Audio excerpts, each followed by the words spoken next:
Welcome back, finalists, to episode 14 of The Vault. I am Waltz, as always, your host, joined by Rio once again. How are you doing today, Rio?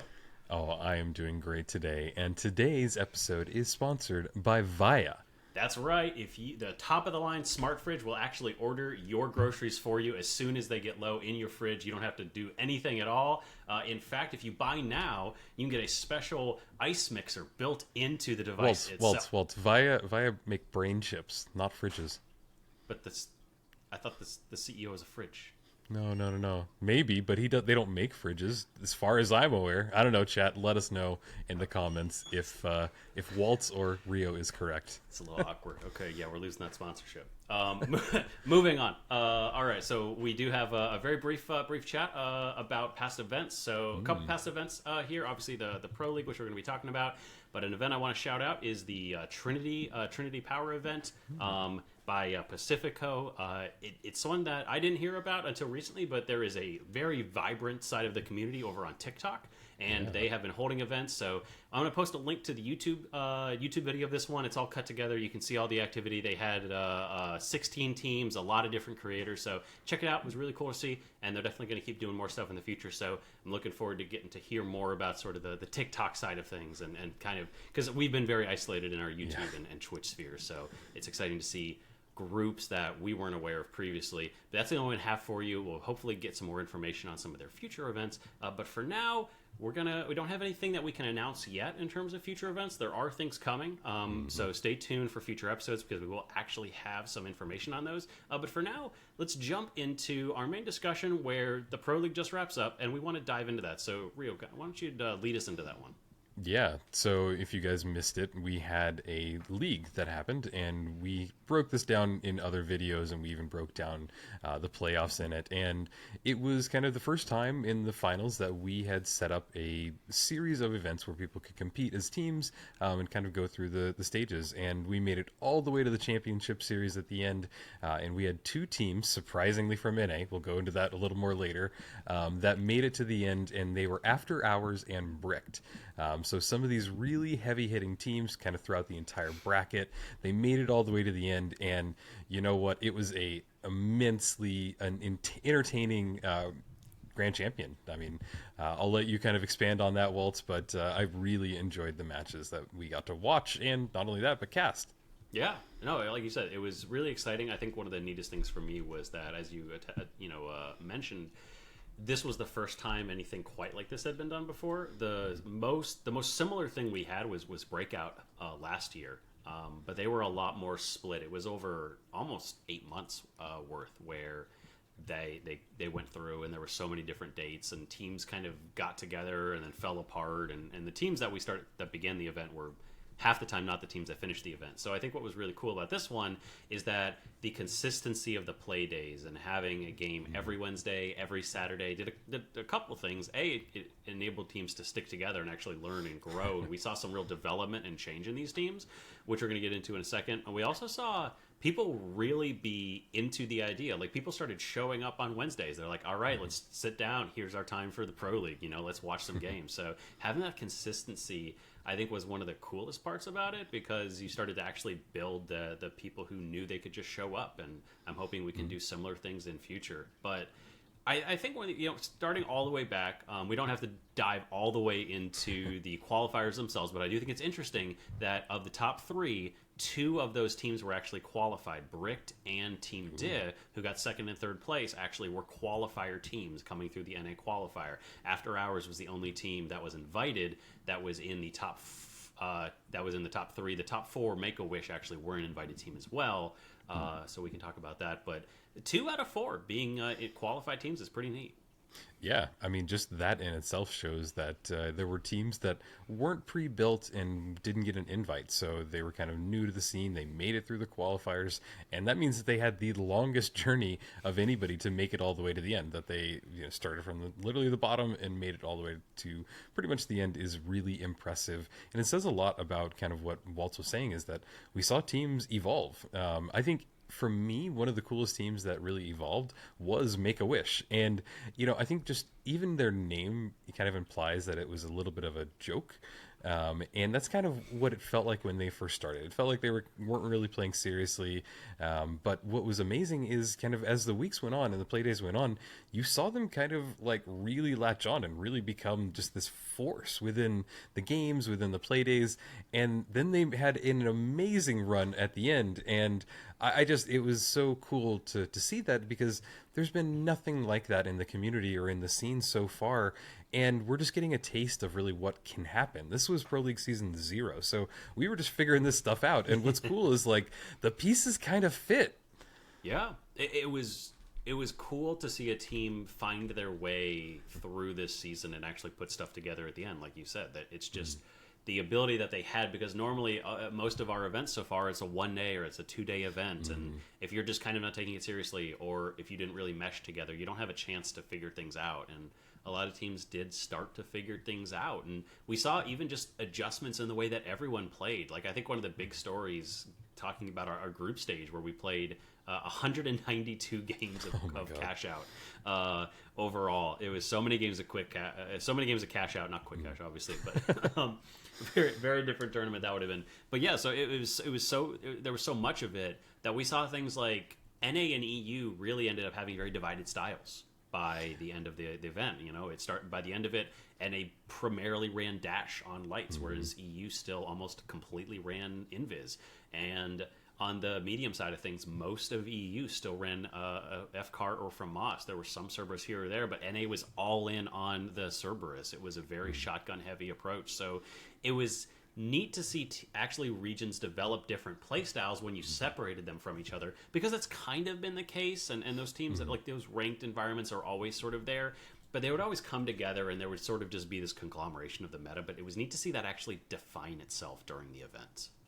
Yeah, and I mean, it definitely defined itself. And then the cool part is that after all that was there and we got into the actual playoffs, they clashed and we got to see which meta was better. And I do think that there was kind of a more defined outcome. I think that one of the most defining things was that I saw that a lot of people that ran Invis, by the end, were just like, nope, Dash is better. Yep. And so that's one thing that just kind of NA had over it. And yeah, it might have helped them out kind of in the long run. I'm not sure, but it's just kind of cool to see that, like, even top tier players are like, yep, no, that was so annoying to play against.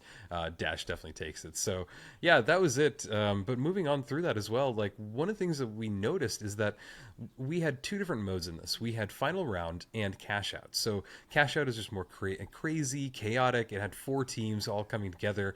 And then final round is just 2 3v3 teams. So one of the really interesting things that we noticed was that all of the top teams in Cashout pretty much tended to be the top teams in 3v3. So that was all the way to the playoffs, and it was kind of cool to see how that unfolded, because it showed that the teams that had talent do have talent in the game. It doesn't matter the mode, they just kind of have an overall talent. So I don't know, Waltz, you want to kind of expand on that, because that was really cool to me. Yeah, no, you're 100% hit the nail on the head there, in that it does. The teams that did well in one mode do it well in the other. There's just a natural talent there. But I think it also outlines the fact that while in ranked format, where you get eliminated based on cash out, you can end up with you can have griefing issues, you can have third partying issues.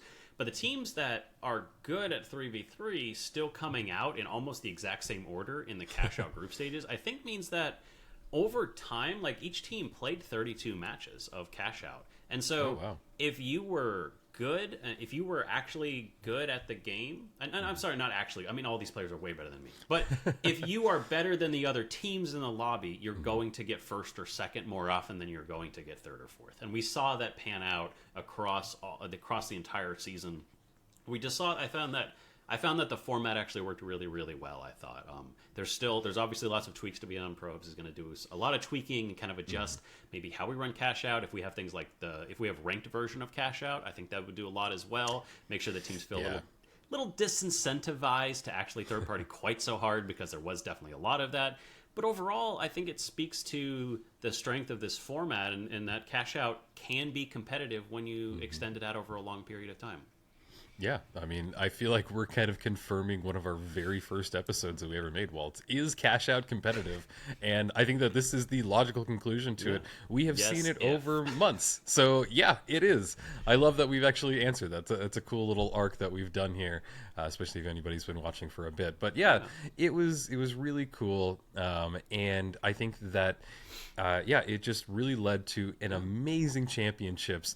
And I think that one of the coolest thing and was the fact that EU got knocked out in the championship. Oh, is that cool, Rio? Did you like Yeah, that? Did you I like did dancing like on the it. grave of EU? I mean, I have a very soft part of my heart for the EU side. I really enjoyed casting their games. I think that they have a fun kind of community in itself. But I mean, I am an American, so it was cool to see America come out on top on an esport. Like, it just doesn't happen. Yeah. If You're right, anybody's you're been right. in the scene for an FPS like competitive scene for a bit, it's just always EU. So I don't know, it's cool. You want to dive into that a little bit more? Well, it's just the fact that NA came out on top.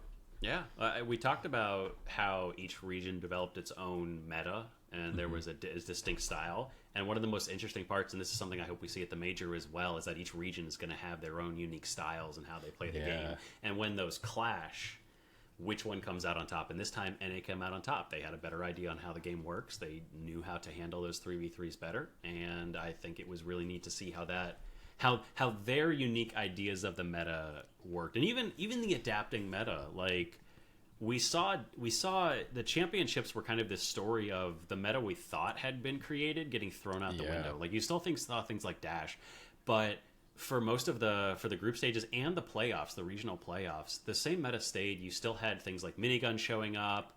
You still had Cerberus. Obviously, it was all light, medium, heavy. It basically stayed the exact same. And then, and then when people did switch off of Cerberus, it was always to the FCAR or the FAMAS. And then all of a sudden you get to the championships, and teams have prepared strats. Like, teams have actual things they're going to. Like, all of a sudden we had double medium. We had heal and DMAT, or we had double DMAT. Pike showed up and started dominating the event. There were a lot of really interesting and unique things that we saw that came out of that because we had so long to spend with these teams during the initial stage that when we get to the championships, you can actually expect what somebody's going to do. And then when they do something different, it's surprising instead of having no idea until they show up. So in this one, we definitely saw that NA just had a little bit of a better handle on how to play the game right now.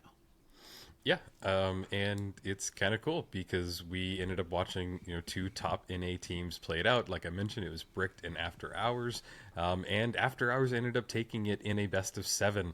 And I forget what it was, but I think they took 4 matches at the end. So very 4-3. close. Yeah, we took it all the way to the end. It was intense, and honestly, like the Twitch chat was going crazy. I think that we got up to, what was it, like 600 people 600 watching people at one. were watching, which is That's really, insane. really awesome. Like, that's amazing to me and just for all of us involved, and it was so cool. And it was such a fun day. And if you're listening to us and you haven't watched that, please just go watch it, and really just see what competitive the finals is looking like, because I mentioned before that it really is just kind of this was a test, and I think that it really showed that it is valid, that there is a scene here, there's people with a lot of passion, and there's really, really good players. Like, I feel like that's all you need to make the perfect little esports stew. So I don't know, but we also, kind of going off topic, but one of the things that we noticed was the change up in weapons. You mentioned this a little bit, but we saw that like Sledge kind of like got put in its place during 3v3s. And I thought that was interesting because like it seemed so strong, and Llama running out there, kind of I was expecting like the bonk man to go off, but it just seems like maybe he had a little bit better luck in Cashout than in this 3v3 format. But do you want to kind of dive into the weapons a little bit, Waltz? Yeah, I think Sledge is a really interesting one, and now that I say this, I'd really love to get someone like Llama in here in future, actually. Really kind of dive into this, because I think Sledge is one of those weird weapons where, like you said, it got put in its place. Like, there was one Sledge player who made it to the top 4, and they got 3rd place. They did really well. They went to 5 games in the best of 5 upper bracket finals, but they couldn't convert, and they ended up getting 3rd place, so they dropped down after that. But I think that fits in one of those weapons where your playstyle has to change, and we saw the teams that could adapt actually do a really good job of that. After Hours, which were the inevitable eventual winners, did an incredible job of strategizing and changing what they used. They ended up running Nullifier. They actually swapped roles at one point where the medium played heavy and the heavy played medium for a round because they felt like that was the best option. Like, there were so many adaptations that they made to deal with that weapon. And I think maybe that's why some people really dislike it as well, is because there's not, most times you go into the match and you sort of just adjust on a micro level. It's like, oh, he's running Pike. Okay, we need to be a little bit more cautious about how we play. Oh, he's running Cerberus. Okay, here's how we play, right? But when somebody runs Sledge, it is so much more disruptive to your play style. I think from a viewer's perspective, and especially from cast perspective, I think that's interesting. I think that adds depth to the game. I don't want a team to go in and do the same thing every time. I want them to adapt their playstyle to the team they're playing against. And that's something that is really cool with Sledge, is that the other team actually has to think about their approach. They have to do something different.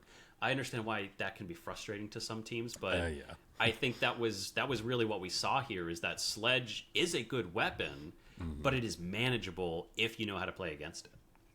Yeah, no, and I think that's a wonderful way of putting it, and I think that we will continue to see melee weapons in the future of the league, but we'll have to find out because, yeah, the season is over, and we'll have to wait and see if we get another Sledge heavy in Season 1. But with that as well, there's two other little points that we want to bring up, and the fact that, like, throughout all of the nerfs, all of the changes, the SA-12 shotgun, it still reigns supreme in the final round. Like, people just love it. People just don't want to stop using it. It does have this dominating force, and I don't know. I'm a little bored to see it again, just to be honest. But what's your take? Why do we still see this, Waltz? It's just such a competent weapon in the right hands. Like, we saw Minigun show up and start dominating the group stage, and then it just disappeared. And all of a sudden, SA-12 is back. And you know, I think partly that's maybe because when you deal, you can't really play Minigun against Sledge. Like, that's not really a good matchup. But also at the same time, when you play in that 3v3 and you can get into those close quarter combat like situations, SA-12 just shines as it is just a stable weapon, right? Like, every esport, every game always has that staple, and I think SA-12 is it's just a good weapon, you know? It gets nerfed and it gets nerfed and it gets nerfed. But if you know how to use it, there's so many bullets to it. It's like, as a shotgun, it's this semi-automatic shotgun where you shoot 4 bullets and then you reload, but the reload takes barely any time at all. So there are so many bullets in this shotgun, and it outputs a lot of damage. So you can still do, you know, with 4 shots, you can take out a medium and a light. I don't know if you can still take out a heavy with a full thing, but regardless, I mean, I think it's just a good weapon. Teams are so used to it as well. There is a familiarity factor, right? Like, you've been running this weapon for a year at this point. Like, if you need tried and true, go to the SA-12. No, that's a great way of putting it, and I do kind of agree. I've never been able to master it. Just that weird delay when you like shifting the barrels of the you know, when you're like not reloading but kind of like the pause just messes with my head. And I've never been able to get over that. So I will just stick with my KS-23, which also got a buff today, but we're not going to talk about that in this video. The last point that I want to bring up is the fact that it just lights. I'm going to kind of just make that the topic point, because we saw lights for the first time in really an event in kind of a main staple form. Previously in like Breakout and some of the smaller events, lights just weren't used. It was seen as kind of a liability. There were only a few people at the time that were really kind of dominant forces on lights. So it's really, that was the first exciting thing. When the league started up, I was just like, oh my God, like it seems like heavy, medium, light. That's kind of the meta going forward. We saw some changes to that a little bit going into the final round format, but it was cool to see lights for me, because it made the game feel so fresh. And from a caster perspective, it helps you build a narrative as well, because what's cool about lights is that really good lights, and sometimes just, you know, I should just say all lights, they have the ability to kind of get around a team and kind of flank it. And it provides for these really exciting kind of explosive moments when they've snuck up on a team, they've come behind them, and they just obliterate them as they have their backs turned, and then they're just engaging in battle with the team. It's really smart team play. It's really kind of cohesive, and it's just that fun narrative that as a caster we can build. And I don't know, I love seeing heavy, medium, light, because it feels so good. But that's kind of my quick breakdown of lights. And Waltz, you want to kind of dive into that a little bit more and kind of how they maybe influenced the championship or just kind of what we saw? Yeah, I think you put a good bow on it with the idea that just their the ability to flank and the reconnaissance that a light can give is so useful. Yeah. And what I think is really interesting is like we did see things like, I mean, Gateway is such a powerful ability, but also we saw Sonar Grenade used a lot. You know, like, the glitch grenade is so valuable. Like the utility that a light brings is so important, but the amount of damage that they output is so neat. And it was honestly, I was almost, because like you said, yeah, like early on in seasons 1 through 4, we rarely saw lights at all. But then around January, February of this year, we really started to see lights really take a step. And then since February, basically, lights have kind of been a solidified position. Like within the meta, we saw the Jungle Rumble event. They were solidly entrenched there, and then that was shortly before the qualifiers. So it's neat to see them here. And I was also excited to see that some teams, like if they felt like they couldn't stand up in that light, medium, heavy matchup, if the light was just getting picked off, they would switch to a double medium. And that worked for a lot of teams. And that's exciting because for me, I mean, I'd never want light, medium, heavy to go away. Like you said, it is just so fun to watch. It adds more flavor to the match because there's more gadgets to see and there's more stuff to do. But I also love a world where teams can flex off into other compositions and have it be viable. Because as much as I do love a light, medium, heavy composition, I think it's more interesting if a team pops out a double heavy and it's you know, it's doable. Like I think that's just more interesting. I think the default should be light, medium, heavy, but I like that other things showed up and were possible in this event. So that's definitely one of my biggest takeaways from this is just that I feel like the game, in terms of balance wise, maybe it's not perfect, but what esport really is, you know? Yeah. And when we look at how fun it was to watch and actually how much variation there was, I mean, Lasagna, the player who ended up winning, he was running flash grenades at one point, you know? And, never see that. And he even mentioned that in the interview we did at the end as well. He said, "Oh yeah, I always run flash on Soul." He has a gadget that he specifically chooses based on a map because he thinks it's powerful on that map. Yeah. That's cool. That's depth. That's stuff we haven't really seen in the game so far.